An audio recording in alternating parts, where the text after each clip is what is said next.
Welcome back, folks, to Warmachine Gaming.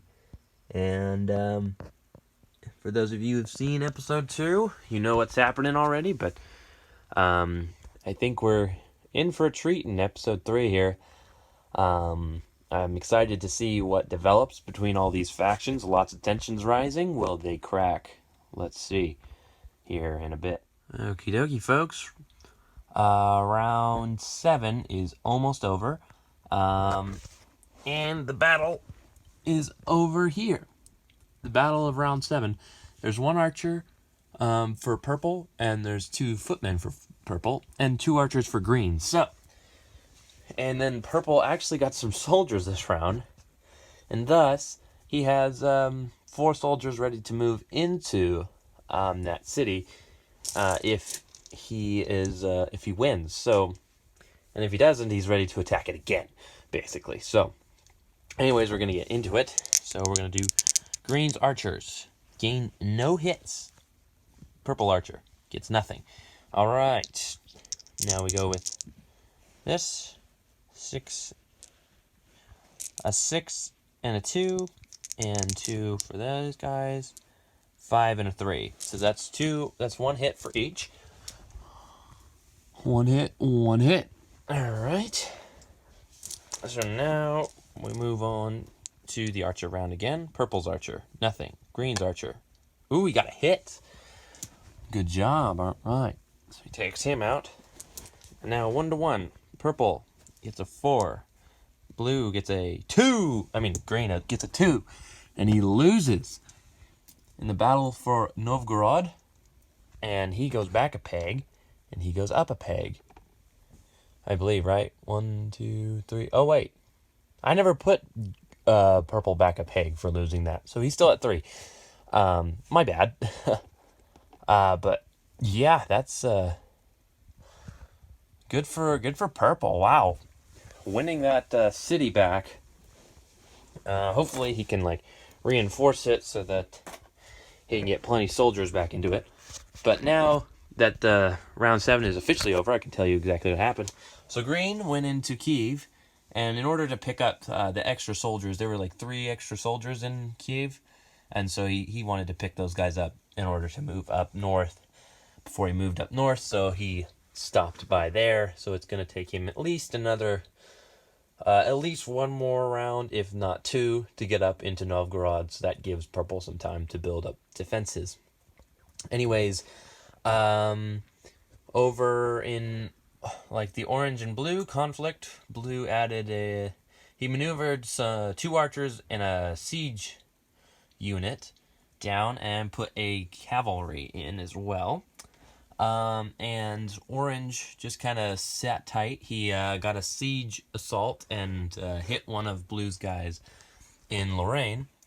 Purple got extra soldiers in Berlin, I believe, or was that last round? Can't remember. But either way, I think, yeah, he got extra soldiers in Berlin, extra soldiers in Stockholm, and moved them towards that way. And then blue went down here, and because orange was preparing for a flank, blue actually dropped a castle there, so that way orange cannot attack a castle without a siege weapon. So, thus stopping orange in his tracks for a little while at least, till he can get a siege weapon down there, if he can at all. So yeah, that kind of solidifies blue down there for the time being. But either way, this was a great round. Round 7 was a great round, and we're going to move on to round 8. Alrighty, folks, round 8 is almost over. And I say almost because there is a massive battle, and I think you guys know where it's coming from. It's not from here. Although this is cooking up, so I'll talk about that later. But it's this massive battle. Blue is invading. I think it's Burgundy or something like that, or something like that. I can't really tell what the province is called, but either way, blue is invading with this massive army against orange's not too terribly small army. But I don't know if it stands a chance against this one. So blue's intention is to march to Rome, basically. So it's to take this area and then march down into Rome and win the game. Honestly, that's blue's intentions. But will he have enough soldiers to do it? That's the question. All right, let's get right on into this, folks. All right, so blue has 2 siege weapons. So he needs 3 or more. That is 3 hits. All right. 1, 2, 3 casualties from orange.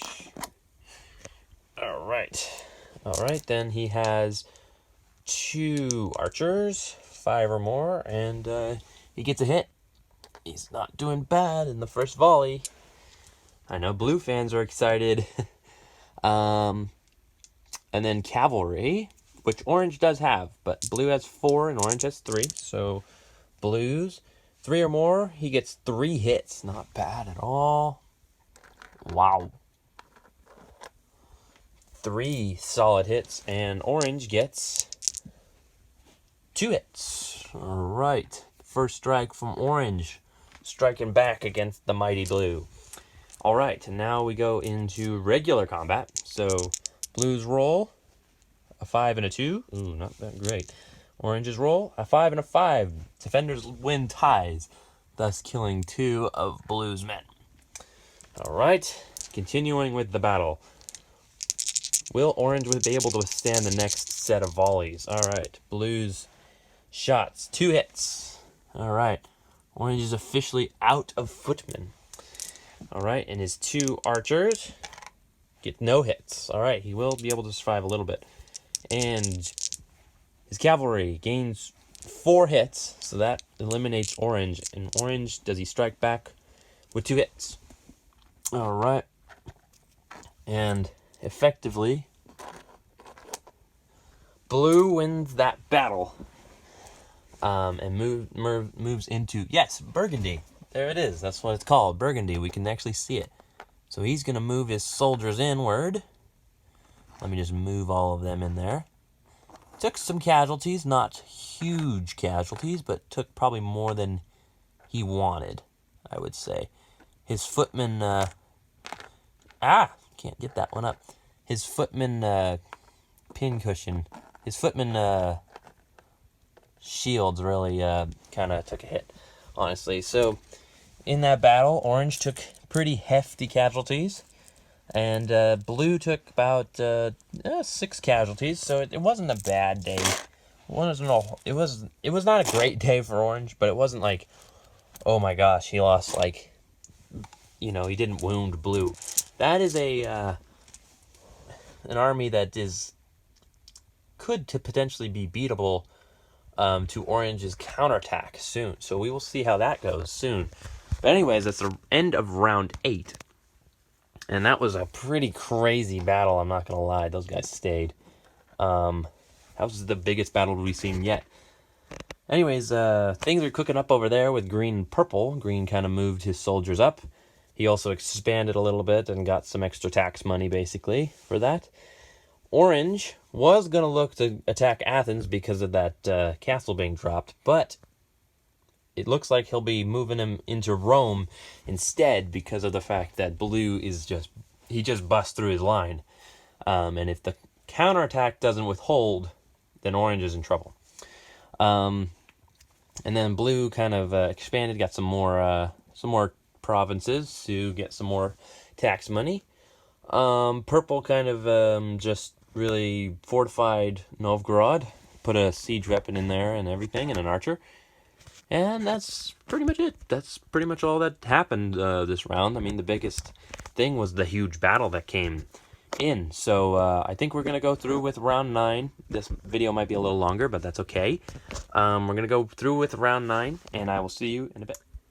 Alrighty, folks, round 9 is almost over as well. There's some serious battles we have to get to.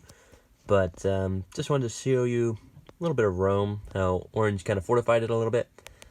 I mean, for all we know, this could be the key to blue's victory. But we shall see, because orange launched his massive counterattack. We'll see if blue withstands the counterattack or not. Then we've got green's little mini attack on Bohemia.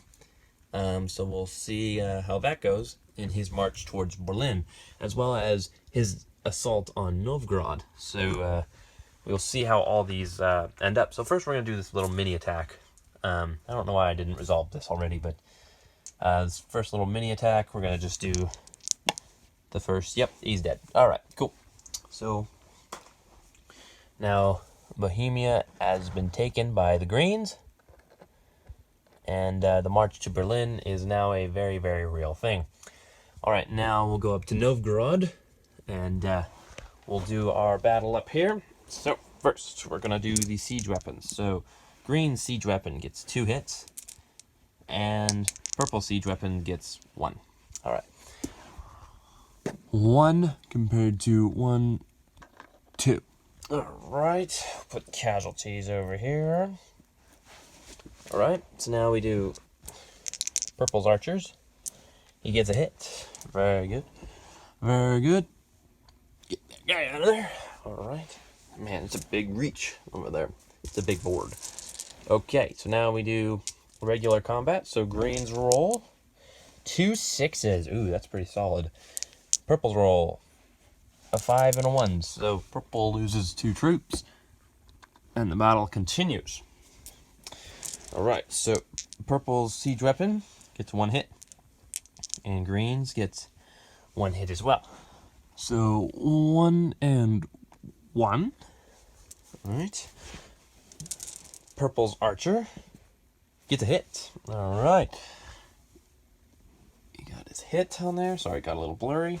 And then now regular combat. Greens roll 5 and 4. Purple's roll 5 and 1. So it's a tie and a hit. So hit for each side, 1 and 1. Purple's putting up a decent defense, I think, in my opinion. All right, purple's siege roll, green siege roll. Ooh, purple got a hit and green did not. All right, so the battle continues, and now with the normal roll, 2 6s and a 1. So purple ends up losing the battle, but however, he did inflict some decent casualties, I will say. Honestly, he inflicted 6 casualties on green, and green inflicted 7 on him. So I mean, it's not the greatest, but at least it wasn't a horrible defense for the purple faction that day. So now green moves up, and purple moves back 1. Wow. All right. Who knew that this would be so coveted, that area? So Berlin's really going to decide the game, I think, honestly. If purple doesn't withhold in Berlin, that could be potentially very, very bad. So, anyways, now we're going to move on to our main battle down here. And so let's get it going. So first we're going to do blue's siege weapon. He gets 2 hits, looks like. And orange's siege weapon gets 1 hit. So 2 and a 1. All right. And now archers. Blue has 2 archers, gets nothing. Orange has 1 in there. I believe he's got 1 in there, so he's got 1 archer. And he gets a hit. All right. Gets that hit. Very good. Now, let's see. Now we move on to cavalry. So, blue has 4 cavalry. 2 hits. 1, 2. And orange has 3. He gets all 3 hits. Wow. 1, 2, 3. Ooh, he's starting to cut into blue's main army here. All right, now we do normal attack. Orange gets a 6 and a 5. Blue gets a 3 and a 3. So there's 2 hits towards blue. 1, 2. Ouch, blue's taking some hefty casualties against this. All right, now we go into siege weapons. So blue there's 2 hits. And, 4 total hits. And orange gets 1 hit. 1 hit for orange. And 4 total hits for blue. 1, 2, 3, 4. Ouch. That's a shot. All right. So know that neither side has archers. Orange's cavalry gets 2 hits. Blue's cavalry gets 1. 1 compared to 2. Ooh, blue might lose this battle, folks. Yikes. All right. So now 2 dice against 2. Oranges roll, blues roll. So 1 and 1. Will they end up killing each other is the question. All right. So now the roll for blues siege weapon is a hit, and oranges is a hit as well. So both siege weapons die. And that concludes the battle. No one is left, except for the man they left in Zurich. Wow. What a battle that was. Orange's massive counterattack paid off. Will he be able to keep that city? We will find out next video. Oh man, what a battle that was. That was exciting. That was crazy. Alrighty, folks, but that's going to be it for this video. Thank you so much for watching. I hope you guys will tune in next time for episode 4 of Risk Europe, season 2, and see if green ends up winning that game, or if purple withstands that hit. By the way, I didn't show everything that happened. One important thing that happened is purple moved up here to counter blue if he was going to march to Rome, but no one really expected that that blue would have lost his entire army in that counterattack from orange. But what's bad is that leaves orange vulnerable as well to green. So purple better win that battle against green, otherwise that will be a problem. And then green will end up winning his first victory ever as a faction. Their first victory ever, which will be interesting. But we'll see how that all plays out in the next video. Thank you so much for watching again, guys. And I will see you guys all in the next video. Peace.